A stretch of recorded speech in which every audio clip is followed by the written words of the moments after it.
Hundreds of anti-tax tea parties have been held all over America by protesters who think Obama's bank bailout and stimulus package are mortgaging the future for an easier present. The protests didn't have the rebellious power of their nanas protesting against British taxes before the American Revolution over 200 years before, but they did express common anxiety over how their money is being spent. Well, RT's Anastasia Churkin has been following events in New York, and she joins us now live. Hello to you, Anastasia. So there have been protests in New York, where you are, and all over the country. What has the past day been all about?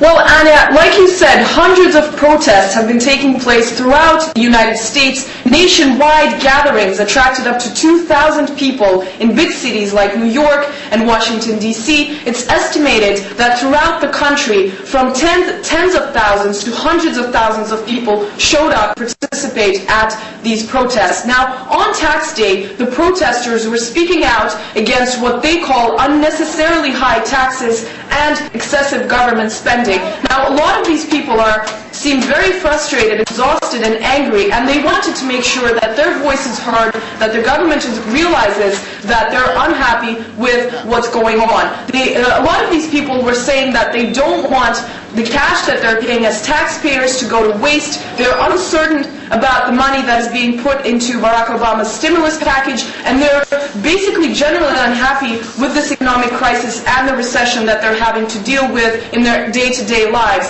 Now, one of the biggest protests did take place in New York City, and we were there. We spoke to some of the people who were attending. Let's take a listen to what they had to say. Wake up, America, start to react. We think it's time to take our country back from those who are taking away our freedom and liberty day after day. Freedom has gone to the extreme of success. A great many of us are feeling oppressed. Freedom of speech is not a priority. No one will listen to the silenced majority. I bet most Americans don't know that almost all of the taxes that we give on April 15th and always to the government, especially the income tax, the tax on our labor, goes directly to finance the debt that our country and our government racks up to this private bank, the Federal Reserve. We say the Federal Reserve is unconstitutional. It's a central bank. They practice fractional reserve banking, and that takes the wealth away from the working people of America. This is totally out of control. We're spending almost $4 trillion in stimulus package, which God only knows where the money is going to. Obviously, it's not going to stimulate jobs because people are losing their jobs left and right. Now, it's interesting to say that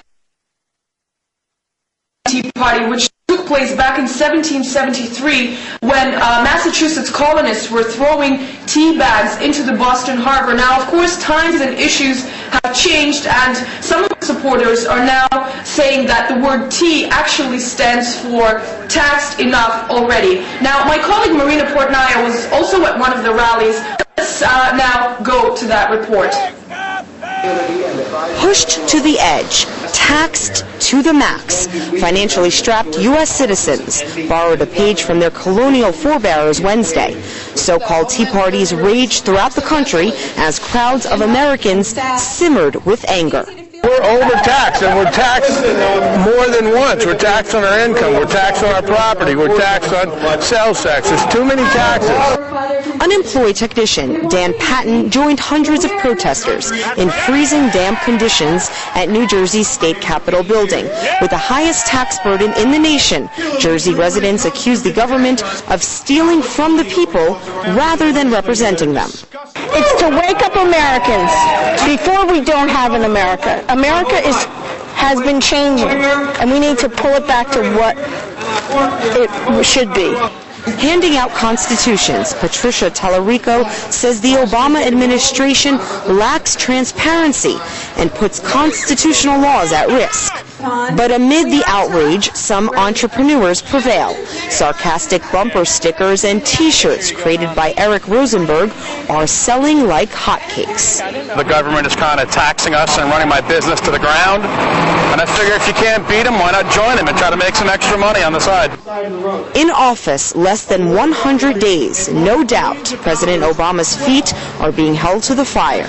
somebody's got to tell the public, this is what's happening. This is what he said he's going to do. This is what he's actually doing. You know, and this is not what we wanted. This isn't the change we voted for.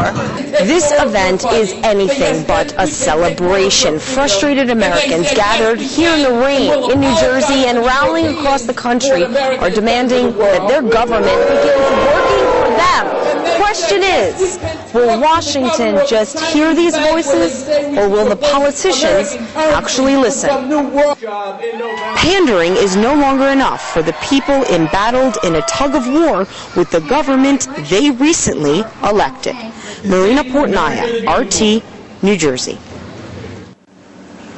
There's also been some controversy surrounding this Tea Party protest. Some people have been saying that the Republican Party is behind getting these people out onto the streets, trying to take some light away from President Barack Obama, trying to use the situation that the American people are unhappy with the current state of affairs.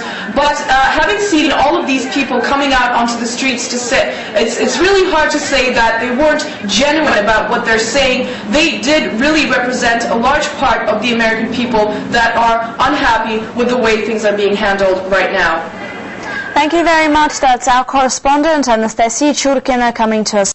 And for more, we're now joined live by Vice President of the Business and Media Institute, Dan Gainor, who's in Washington, D.C. Mr. Gainor, thank you very much for being with us here in the program. So we are seeing regular Americans out in the streets protesting. So is this, are these sort of first signs of disappointment with Obama's administration there? Well, it's certainly a significant change. It's actually not even the first sign, though. There were 50 Tea Party protests on February 27th. This was spawned by comments made by one of the CNBC commentators, Rick Santelli. And people are upset about the spending in Washington, and frankly, it's bipartisan upset. The Republicans spent too much before Obama got in, and now Obama is trying to do leaps and bounds more than they did. It's scary to taxpayers on this tax day. Well, these protests are not necessarily mainstream news in the United States, and that's despite many demonstrations we're hearing of in different parts of the country. So do you think media coverage on this issue is selective? Media coverage on this issue has been appalling.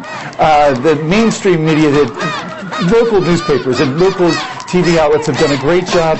National media, ABC, NBC, CBS, Washington Post, New York Times have done a horrible job. Even Howie Kurtz, who works for the Washington Post as their media critic, came out and was critical of what several of those outlets have done. And MSNBC, which is affiliated with NBC and CNBC, the network that started this, they've been making dirty jokes that I will not be saying on TV. They've been making dirty jokes about it.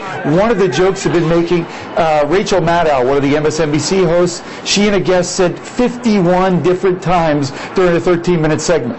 So that's not exactly neutral coverage. Why is that? I mean, is it because the government wants to keep the public calm ahead of even more financial difficulties that are predicted ahead?